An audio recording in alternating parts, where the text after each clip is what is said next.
Hey everyone, it's Jason, and this is your midweek cruise news. And if the rumors are true, Royal Caribbean may be bringing us a new beach club and water park destination in the Bahamas like CocoCay. So cruise story number one, and Port Canaveral's reign at number one was short-lived, as Port of Miami is now the largest cruise ship port in the world at almost 7.3 million cruise ship passengers for their 2023 fiscal year. Now, what's interesting about this is their fiscal years end at different times. So what I think next year you're going to see is Port Canaveral will then once again be the largest cruise ship port in the world, as they'll surpass the 7.28 million. And then Miami will surpass whatever Port Canaveral does. And I think it's just going to keep going back and forth because both of these ports just continue to add ships and cruise lines. What's your favorite port to go out of in Florida? Let me know in the comments. So cruise story number two, and this is some exciting news from Princess Cruises, as the keel was laid for the new Star Princess.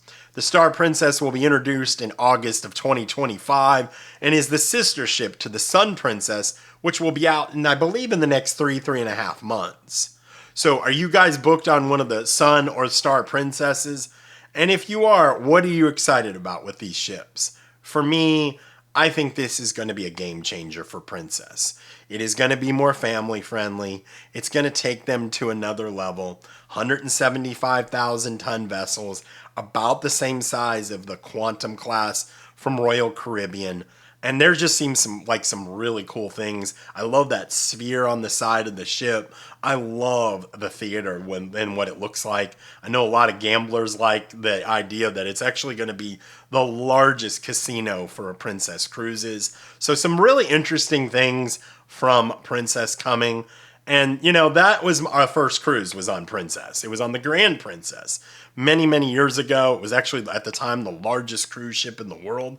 So we're excited to see these new ships from Princess. What are your guys' thoughts? So before I get to story number three, I would ask that you please like this video, as it does help the channel grow. Also consider subscribing, as I do daily cruise news shorts in under 30 seconds to help you stay informed of what's going on in the cruise industry. Thanks so much. So cruise story number three, and Royal Caribbean just continues to expand in the Bahamas as they're rumored to be looking to buy Xanadu Beach Resort on Grand Bahama Island. Now this was once owned by Howard Hughes back in the 70s, and it was right before his death in 1976. The interesting thing is, it actually has like a 9-story hotel on it, other buildings. It's been derelict and closed down for about 10 years. So I fully expect that Royal Caribbean would just wipe this out, level all this, and start new. I looked at some of the pictures. The beaches are gorgeous there. Now here's the interesting thing. It has an 80-slip marina.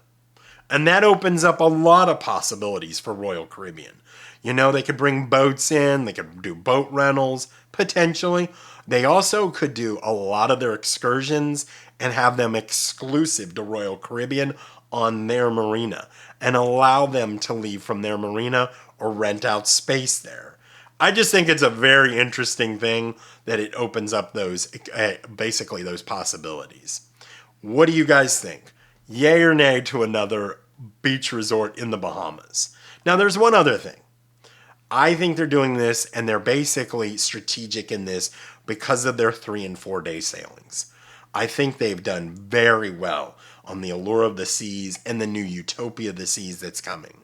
I think people are really drawn to that on these bigger ships.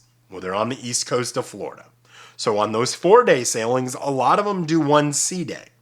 So instead of doing 1 sea day, why not do another port day? So here you have, you're going to go to Nassau, and you have a beach resort there. You're going to go to CocoCay, owned by Royal Caribbean. And now you're going to go to this port, owned, and their beach resort, all owned by Royal Caribbean. Just keeping more money in-house for Royal Caribbean. That's my thoughts on it. What do you guys think? Can't wait to hear from you in the comments. I appreciate you guys watching. And until I talk to you next time, happy cruising.